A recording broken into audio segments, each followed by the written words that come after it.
Las funciones de la vitamina B12, ayudar a la producción de material genético, es lo que decíamos hace un rato, ácidos nucleicos, en el interior de las células de todo el cuerpo. Es esencial para la formación de nuevas células y sobre todo de las células que se regeneran y se forman y se destruyen rápidamente, que se recambian rápidamente, como la formación de glóbulos blancos y células del intestino. Y también ayuda a mantener en buen estado el sistema nervioso, como les vuelvo a repetir, la médula espinal, los cordones posteriores, ¿no?, que son importantes para la sensación profunda. Pregunta 35. Son funciones de la vitamina B12 excepto A. Síntesis de DNA y RNA, B. Síntesis de proteínas, C. Síntesis de neurotransmisores, D. Neoformación de neuronas, E. Mantiene la vaina de mielina de las células nerviosas. ¿Qué de eso no hace para nada la vitamina B12 o no contribuye en nada de eso? Neoformación de neuronas. ¿Las neuronas se forman de nuevo? No, ¿no? Tú naces con tal número de neuronas y de ahí más bien se van destruyendo a lo largo de tu vida, pero nunca se forman. Hasta ahora no, por lo menos hasta ahora no se ha demostrado que las neuronas así convincentemente se formen. Entonces lo más falso aquí es neoformación de neuronas. Para todo lo demás está la vitamina B12.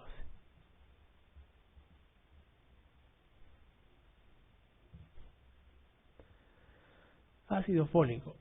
El ácido fólico, o también llamado folato, es una de las tantas vitaminas del complejo B. ¿Bien? Se encuentra ¿dónde? Principalmente en verduras de hoja verde, setas, el hígado también, nueces, albúceas secas, guisantes, pan de grano entero, etcétera. Pero como les dije hace un rato, la cocción hace que se degrade el ácido fólico, ¿no? Por lo tanto, ustedes ven acá que se encuentra en el hígado, pero el hígado puede ser una fuente de ácido fólico en nuestro medio difícil, ¿no? Porque nosotros comemos el hígado cocido, o no, a menos si ustedes se dan un ceviche de hígado, pero por lo general está cocido. Entonces el principal lugar de donde nos llega el ácido fólico es de las verduras que las comemos como ensaladas, algunas nueces, etcétera, ¿no? Muy bien. Son funciones del ácido fólico excepto, a ver, metabolismo de DNA y RNA, disminuye el riesgo cardiovascular, estimulante del apetito, disminuye el riesgo de defectos de tubo neural en el feto, o participa en la eritrocateresis. La eritrocateresis, ¿qué es? Destrucción, ¿no?, de los glóbulos rojos. Entonces, ¿cuál es el excepto acá? Claramente la E, ¿no? ¿Cómo va a participar en la destrucción de los glóbulos rojos? Por lo tanto, sí hace todo lo demás. Al igual que la vitamina B12, participa en el metabolismo o la formación de DNA y RNA, disminuye el riesgo cardiovascular también, estimula el apetito y disminuye el riesgo de defectos del tubo neural en el feto. Por eso que se recomienda que muchas mujeres como ustedes en edad fértil y si están decidiendo tener hijos empiecen a tomar ácido fólico, ¿no? Muy bien, ahí están las funciones. Fomentar la producción de material genético en el interior de las células, necesario para el crecimiento y regeneración de tejidos. Eritropoiesis o formación de glóbulos rojos en la médula ósea, ¿no? Y mantener sano también el sistema nervioso. Antes de pasar a la fisiología de la coagulación, ya sé que esto les han dicho, pero es necesario repetirlo de nuevo. Tanto la deficiencia de B12 como de ácido fólico produce una anemia con glóbulos rojos de gran tamaño, ¿no?, llamada anemia megaloblástica. Entonces, siempre nos recalcan que hay un riesgo en darle solamente ácido fólico a la anemia megaloblástica. ¿No? ¿Por qué? Porque si nosotros le damos solo ácido fólico y sin saber si hay deficiencia o no de B12, la anemia puede ser que se corrija en cierto grado, no se va a corregir del todo, pero se empieza a corregir. Y si el paciente también tiene deficiencia de B12, entonces si no le estamos dando la B12, reponiéndole adecuadamente, el paciente va a seguir con sus problemas de deficiencia de B12, afectándose sobre todo la sensibilidad profunda del sistema nervioso central, ¿no? Entonces siempre que ven anemia con glóbulos rojos grandes, anemia megaloblástica, hay que dosar tanto B12 como ácido fólico, los dos de la mano, ¿ya? Y si es que no tienen cómo dosar, por ejemplo, está en un lugar donde no se puede hacer, le dan los dos, ácido fólico más B12. Listo, ¿no? Ya no sufren mucho. Vamos a pasar a la fisiología de la coagulación. Anteriormente hemos visto las plaquetas, ahora vamos a ver la coagulación, la cascada de la coagulación, que tiene como principal fin, o como finalidad principal, formar trombina para convertir fibrinógeno en fibrina. En realidad el final es producción de fibrina. Ahí acaba toda la cascada de la coagulación, producción de fibrina. Pero esta fibrina viene de un producto que se llama fibrinógeno. Y la única manera que este fibrinógeno pase a ser fibrina es mediante la trombina. La trombina estimula este paso de fibrinógeno a fibrina. Y esta fibrina formada, que son fibras, ¿no?, pequeñas, pasan a reforzar el tapón plaquetario. Es como una red que se amarra alrededor de las plaquetas, alrededor y en el interior. Aquí intervienen los factores de la coagulación al ser activados y estos reaccionan en cadena, ¿no?, una tras otra. Eso se llama cascada de la coagulación.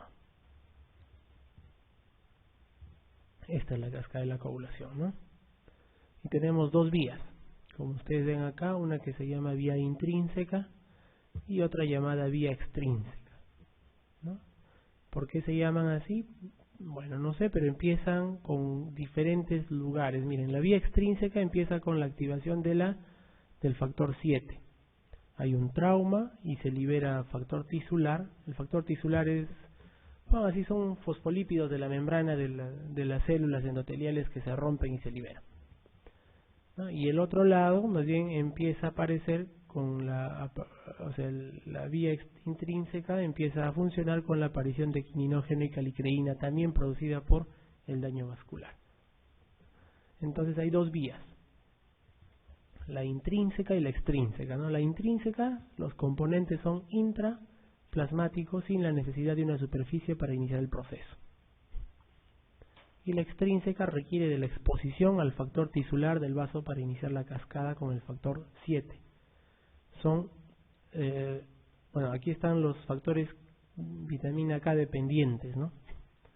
De todos los factores de la coagulación, los que dependen de vitamina K son estos: 2, 7, 9 y 10. ¿No? Más o menos aquí hay una memotecnia, 1972, dice. Es el año en el que el doctor Leonel ha nacido. Entonces, el 1 de 10, 9, 7 y 2. Y aquí tenemos nuevamente lo que estábamos viendo. Entonces la vía extrínseca requiere que haya un trauma, un aplastamiento, un golpe y se libere un factor tisular.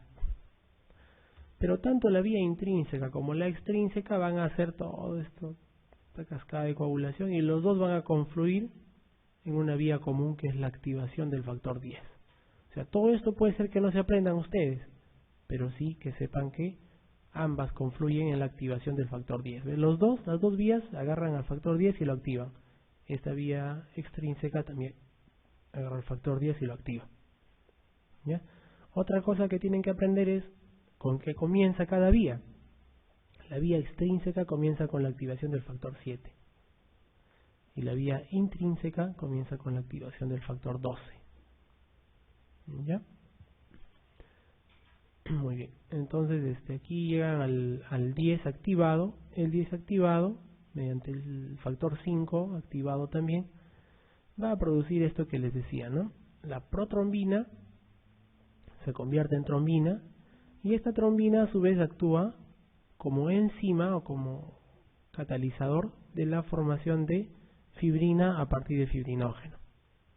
Y lo último que queremos en esta vía, a lo largo de esta vía, la finalidad es formar fibrina. La fibrina es el factor 1, o fibrinógeno es el factor 1 y la fibrina el factor 1 activado, ¿no? Y este factor 1 activado va a formar un coágulo de fibrina que es entrecruzado, ¿no? Entrecruzado como si fuera una malla. A los dos costados de estas dos vías ustedes ven las letras TP y TTPA. ¿Esto qué quiere decir? Que yo puedo evaluar cualquiera de estas dos vías tomando estos dos exámenes. Son dos exámenes de laboratorio que lo encuentran en los laboratorios más sencillos, ¿no? El TP es el tiempo de protrombina y su valor o su prolongación, la prolongación del tiempo de protrombina me informa sobre defectos en la vía extrínseca.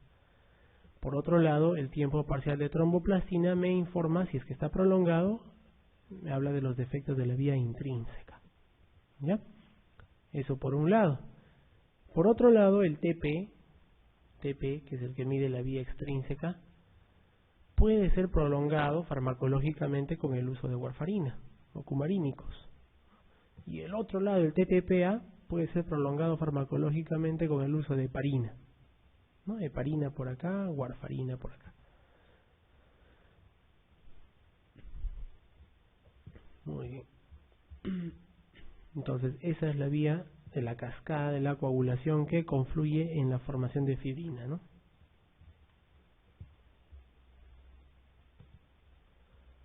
Muy bien. El tiempo de protrombina, ¿qué mide? La vía intrínseca, la vía extrínseca, la función plaquetaria, todas o ninguna. La vía extrínseca, ¿no? El tiempo de protrombina. La vía intrínseca, ¿con qué se mide? Con el tiempo parcial de tromboplastina, ¿no? TTPA, tiempo parcial de tromboplastina activada.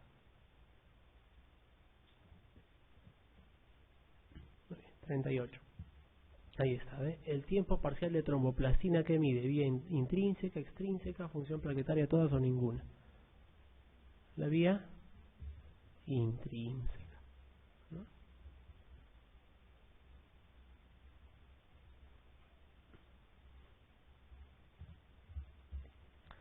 Bien, aquí tenemos una relación de los 13 factores de la coagulación con sus nombres.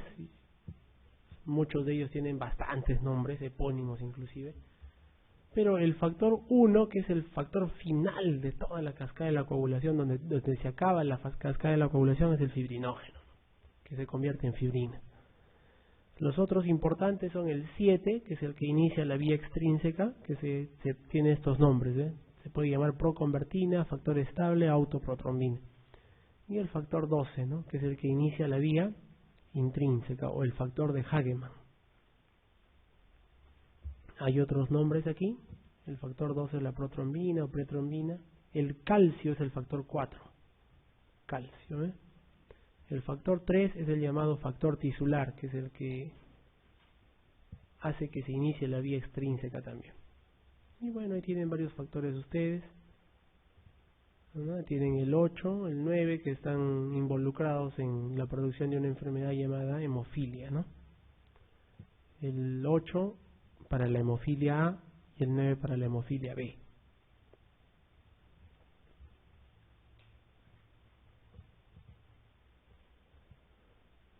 Aquí está. Si nosotros evaluamos el TP, estamos evaluando la vía extrínseca, como dijimos hace un rato.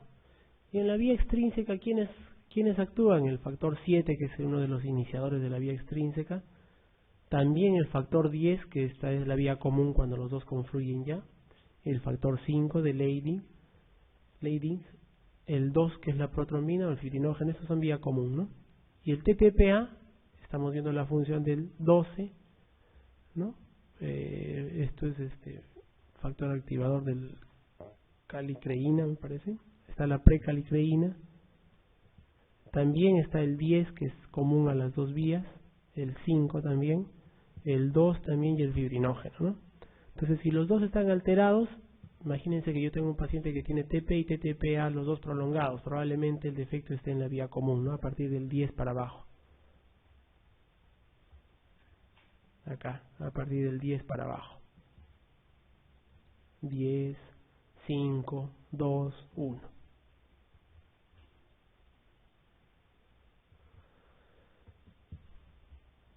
Muy bien. ¿Cómo es la cascada de la coagulación? El 2% del factor 7 en el plasma existe como 7 activado. Esa es la vía extrínseca. El cual se une al factor tisular. El factor tisular es, como les dije, son sustancias derivadas de las membranas celulares del endotelio dañado, cuando se daña, cuando se rompe, etcétera, en la lesión de la pared vascular. ¿no? Y lo que forman es un complejo. El factor tisular se une al 7 activado y esto se llama SAS alemán, ¿no? Extrínseco. Este SAS extrínseco, ¿no? Cataliza al final la formación del 10 al 10 activado, ¿no? Ya tenemos el 7 activado y el 10 activado. Y este complejo que está unido el 7 con el 10 activado y el factor 5, el calcio y fosfolípidos forman el complejo protrombinasa. Esto de acá no hay necesidad de aprendérselo, ya solamente es para mencionarlo, que al final va a confluir en la formación de protrombina hacia trombina. Bueno, por otro lado tenemos la fibrinólisis, que es la destrucción ya de este coágulo, ¿no? El coágulo de fibrina sometido a lisis, eso es la fibrinólisis, ¿no? ¿Para qué se somete a lisis el coágulo de fibrina? ¿Para qué se le rompe, se le degrada? Para restaurar el flujo sanguíneo y reemplazarlo por tejido conectivo, ¿no? La fibrina es degradada por la plasmina, entonces hay un plasminógeno también previo a la plasmina que se activa, ¿no? Y se pasa de ser de plasminógeno a ser plasmina, ¿no? La trombina, por otro lado, produce la liberación celular de TPA, ¿no? Y el TPA más fibrinógeno, más plasminógeno. Y bueno, al final cuando se produce toda la fibrinólisis, o sea, cuando la plasmina se activa y rompe esa fibrina que se había formado al inicio, se va a producir esto de acá, que se llama producto de la degradación de la fibrina, ¿no? Dímero D y nódulo C. Lo que nosotros medimos en la clínica es el dímero D. Entonces, el dímero D, ¿qué cosa es? Es un producto de la degradación de la fibrina. ¿Y qué me indica? Me indica que en alguna parte del cuerpo ha habido un coágulo o varios coágulos que se están degradando, ¿no? Que se están recanalizando algunos vasos. El dímero D. Pero el dímero D no solamente indica eso, el dímero D también es un reactante de fase aguda. O sea que el dímero D se puede incrementar sin necesidad de que exista esta fibrinólisis. Por ejemplo, un paciente con sepsis tiene dímero D elevado, ¿no? Un paciente con una enfermedad infecciosa, inflamatoria severa, también tiene dímero D elevado. Muy bien. Aquí tienen ustedes como un enmayado, ¿no? Sí, el coágulo, pero ya sin plaquetas ni nada, solamente nos estamos quedando aquí, estamos viendo la fibrina entrecruzada, ¿no? Dijimos que el plasminógeno se activa hacia plasmina, ¿no? Esta plasmina es la que hace que se rompa este entrecruzamiento de fibrina, ¿no? Rompe, lo degrada y tenemos los productos de la degradación de la fibrina, que uno de ellos es el dímero D, ¿no? Bueno, este plasminógeno se puede activar a plasmina mediante la unión del activador del plasminógeno tisular. Eso se llama el activador del plasminógeno tisular. El activador del plasminógeno activa el plasminógeno y lo convierte en plasmina, ¿no? Muy bien. Pero nosotros podemos usar activador de plasminógeno, podemos usar farmacológicamente otros medicamentos que puedan activar el plasminógeno en plasmina y degradar esto.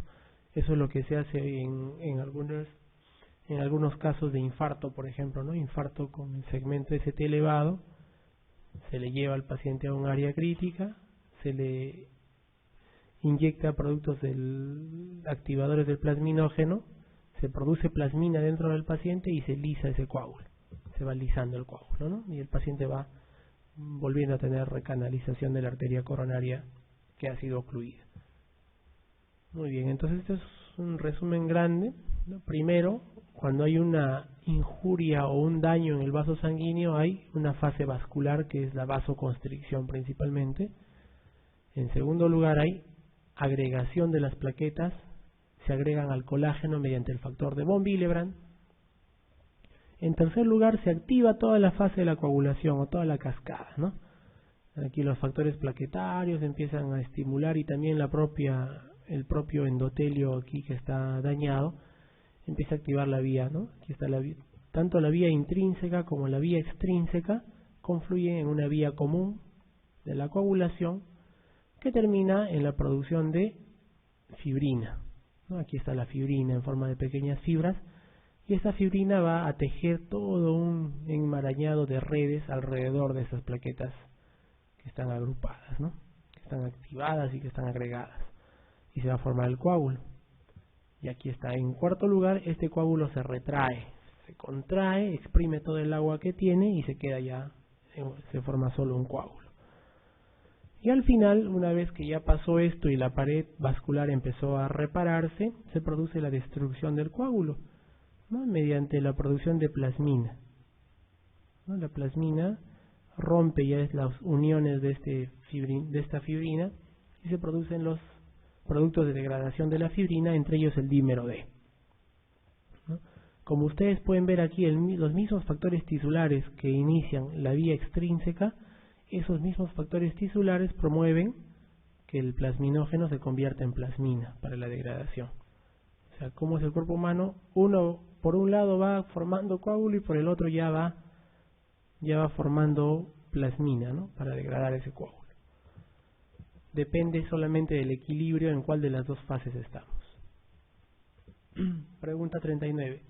De las siguientes condiciones, ¿cuál no se asocia con un alargamiento en el tiempo de hemorragia? El tiempo de sangrado, ¿no? Le hacen sangrado en el lóbulo de la oreja, por ejemplo, y se tiene que detener. ¿Cuál de ellos no se asocia con un alargamiento? Uremia, cirrosis, mieloma múltiple, hemofilia o enfermedad de von Willebrand, ¿no? La hemofilia. ¿Por qué? Porque el tiempo de hemorragia, ¿de qué depende? Depende de las plaquetas, ¿no? O el tiempo de sangrado también se le conoce. Tiempo de sangrado. En algunos libros van a encontrar tiempo de sangramiento. La uremia hace disfunción plaquetaria. La cirrosis puede tener plaquetas bajas y también disfunción plaquetaria. El mieloma también puede actuar a nivel de las plaquetas, disminuyéndolas o alterándolas. La enfermedad de von Willebrand, como les dije hace un rato, hace que el factor de von Willebrand hace que la plaqueta se una al endotelio dañado, y cuando hay enfermedad de von Willebrand no hay esta unión de las plaquetas, ¿no? Entonces todos ellos inhiben la acción de las plaquetas, menos la hemofilia. La hemofilia es netamente de la cascada de la coagulación, ¿no?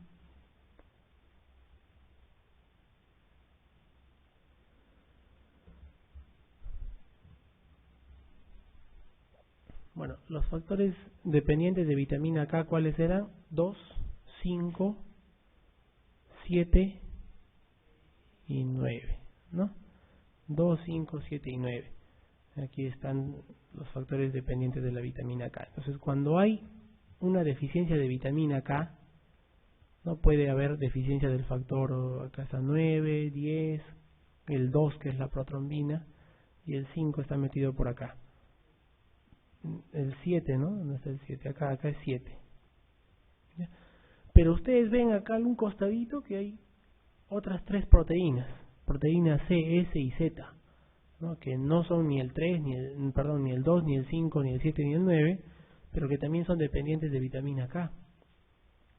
¿Y para qué sirven esas proteínas C, S y Z? Sobre todo la C y la S, que son las más conocidas. Estas proteínas son más bien anticoagulantes. A diferencia de toda la cascada, que toda esta cascada es procoagulante, o sea que su intención es formar una malla de fibrina, un coágulo de fibrina, las proteínas C y S son al revés, anticoagulantes, modulan, disminuyen la formación de los coágulos.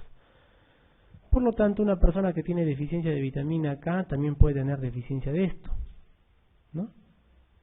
Por ejemplo, cuando yo le doy a una persona warfarina, ¿no? Y lo empiezo a tratar con warfarina, lo que yo intento es disminuir los factores de la coagulación, ¿verdad? ¿Para qué? Para que la persona ya no sufra de trombosis, ya no sufra de infartos, etcétera, y quiere disminuir todos estos factores de la coagulación, para que la persona no coagule. Para eso le doy warfarina. Pero la warfarina, antes de terminar por inhibir a todos estos factores, inhibe la producción de proteínas C, S y Z. La warfarina, ojo, actúa compitiendo con la vitamina K, ¿no? Y inhibe la formación de los factores dependientes de vitamina K. Al inicio, los primeros factores que disminuyen son las proteínas C y S. Eso disminuye en 12 horas más o menos. Y al tercer o cuarto día recién empiezan a disminuir los demás factores de la coagulación. Por eso que a una persona que le damos warfarina, los primeros 2 o 3 días está con proteína C y S baja, y al revés, ¿no? Yo lo que quiero lograr con la warfarina es que el paciente esté anticoagulado, pero los primeros 2 o 3 días más bien está procoagulante, está al revés, porque no tiene proteína C y S. Por eso es que ustedes habrán visto que en los primeros 2, 3 o 4 días de warfarina se le da con heparina o con enoxaparina, ¿no? Para disminuir este riesgo. Pregunta 40. La vitamina K se requiere para la síntesis de los siguientes factores de coagulación excepto uno. Proteína C, factor 2, factor 8, proteína S y factor 9. ¿Cuál no es dependiente de vitamina K? Factor 8, ¿no? El 8 no es. El 7 sí es. 2, 7, 9, 10. ¿No? Y proteína C y S. 41. ¿Cuál es el papel del factor 8 en la coagulación? A. Activador del factor 12, inhibe la agregación plaquetaria, transporta el factor de von Willebrand como cofactor de la proteína C o como cofactor en la activación del factor 10. Lo que hace es cofactor en la activación del factor 10, ¿no? Si ustedes revisan por ahí en sus láminas.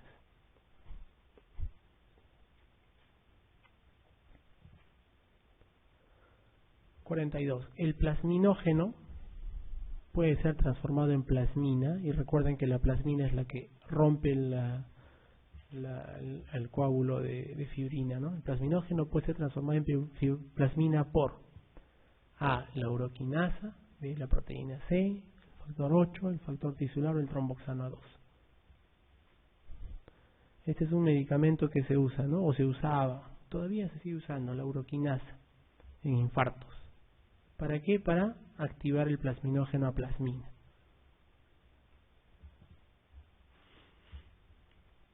43. ¿Qué función tiene el factor von Willebrand? A. Estabiliza la unión de las plaquetas con el colágeno. B. Interviene directamente en la adhesión entre las plaquetas.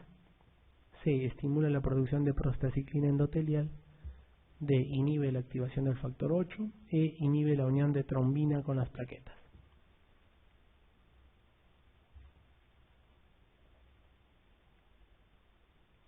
Ya lo hemos visto ya hasta el cansancio. ¿Qué hace el factor de von Willebrand? Estabiliza la unión de las plaquetas con el colágeno del subendotelio dañado de los vasos sanguíneos, ¿no? Listo. 44. La heparina es un anticoagulante, ¿por qué? Porque A. Activa la proteína C. No. Inhibe la trombina. C. Activa el factor 8. D. Activa la antitrombina 3. O E. Inhibe el factor 11. ¿Qué hace la heparina? La heparina lo que hace es 11, ¿no? No, eso está mal. Activa la antitrombina 3, ¿ya? Cambien de clave, aquí es la D. La heparina activa la antitrombina 3.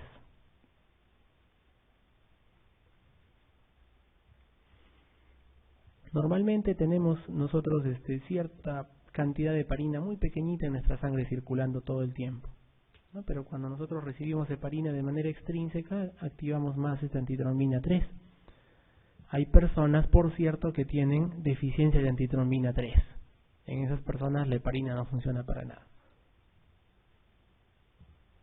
45. El mecanismo de acción del clopidogrel se basa en ¿qué? A. Bloqueo de la enzima fosfodiesterasa. B. Inhibición de la ciclooxigenasa. D. Inhibición de la glucoproteína 2B3A. D. Inhibición del receptor plaquetario para ADP. O E. Inhibición del receptor de epinefrina plaquetaria. Hablamos, ¿no? Es la inhibición del receptor plaquetario para adenosín difosfato. Recuerda, ¿no? Ahí estaba el receptor de ADP y ahí se une el clopidogrel y ya no se estimula con la presencia de ADP, la plaqueta.